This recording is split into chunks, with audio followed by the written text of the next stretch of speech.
Hi everyone and welcome back to another video. So talking AI avatars are powerful for UGC ads, content creation and storytelling.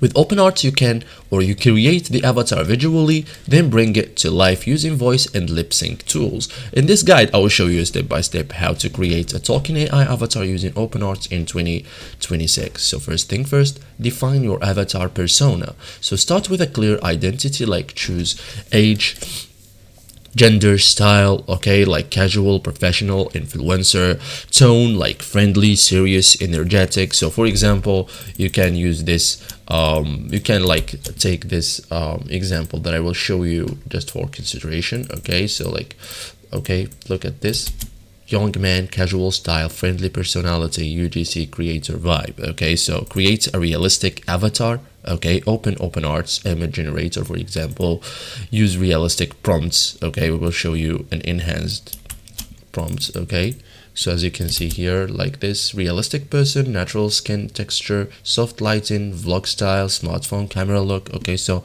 generates multiple times. Okay, and pick the most natural and avoid overly perfect AI faces. Okay, so generate voice audio, like use external tools like 11 Labs, Play HT. Okay, write your script there, generate voice, download the audio, try to make it natural. Okay, because natural voice equals realism. Okay, so prepare the avatar image, like use front facing face, clear lighting, neutral expression. It's best for lip sync. Okay, so thank you guys for watching this video and see you in the next tutorial.